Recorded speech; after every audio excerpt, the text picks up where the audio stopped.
Friends, അപ്പോൾ ഞാനിപ്പോൾ ഉള്ളത് നമ്മുടെ കണ്ണൂർ ജില്ലാ ആശുപത്രിയിലാണ്. കാര്യം വേറെ ഒന്നുമല്ല, സങ്കടകരമായ വാർത്തയൊന്നുമല്ല കേട്ടോ, സന്തോഷകരമായ വാർത്തയാണ്. ഞാൻ ഇതിനിടയ്ക്ക് പറഞ്ഞിട്ടുണ്ടായിരുന്നു എൻ്റെ ജീവിതത്തിൽ നമ്മുടെ കുടുംബത്തിൽ 3 സന്തോഷ വാർത്ത നടക്കാൻ പോകുന്നുണ്ട്. അതിലൊന്ന് ഇതാണ് കേട്ടോ, എൻ്റെ ചേച്ചി പ്രസവിച്ചിട്ടുണ്ട്, അടിപൊളി പെൺകുഞ്ഞാണ് കേട്ടോ. അപ്പോൾ നമ്മുടെ ജില്ലാ ആശുപത്രിയിലാണ്, ഇവിടെ ഓപ്പറേഷൻ ആയിരുന്നു, രാവിലെ പ്രസവിച്ചേട്ടാ, അടിപൊളി. നമ്മുടെ കുടുംബത്തിലൊരു പെൺകുട്ടി കുറവാണ്, പെൺകുട്ടികൾ. അപ്പോൾ അങ്ങനെ ഒരു കാത്തിരുന്ന് ഒരു പെൺകുട്ടി ജനിച്ചിട്ടുണ്ട് കേട്ടോ.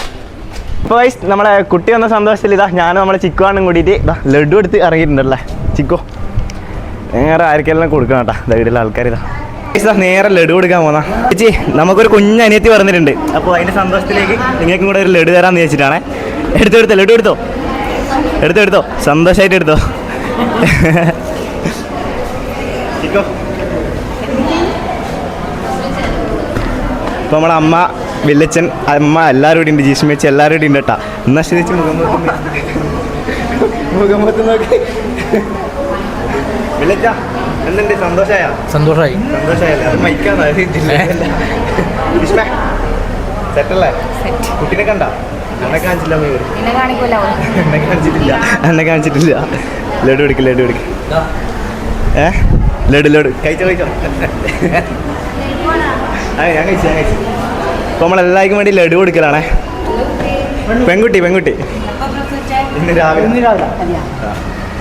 എടുത്തോ.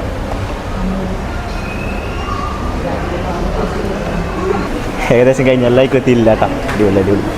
ഹോസ്പിറ്റലിൽ നേരെ ഞാനും വെളിച്ചനും കൂടിയിട്ട് നേരെ നമ്മളെ ബേക്ക് സ്റ്റോറിൽ പോയിട്ട് കുറച്ച് ലഡൂസും അതുപോലെ തന്നെ കുറച്ച് മുട്ടായെല്ലാം വാങ്ങിച്ചിട്ടുണ്ട്. വെളിച്ച നാട്ടിലേക്ക് അതുപോലെ തന്നെ വെളിച്ചൻ്റെ ഓഫീസിലേക്കെല്ലാം കൊടുക്കാം അല്ലേ? അടിപൊളി. വെളിച്ചം ഭയങ്കര സന്തോഷത്തിലാണ് കേട്ടോ. അടിപൊളി.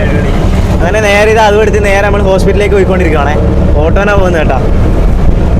അപ്പോൾ അമ്മയും ജിഷേട്ടനും അതുപോലെ തന്നെ ഇവരെല്ലാം നിൽക്കുന്നുണ്ട്. അപ്പോൾ ഞാനും വില്ലച്ചനും ജീഷ്മേച്ചിയും കൂടെ നേരെ വീട്ടിലേക്ക് പോകാം കേട്ടോ. അപ്പോൾ അമ്മ ശരിയെന്നാ രാവിലെ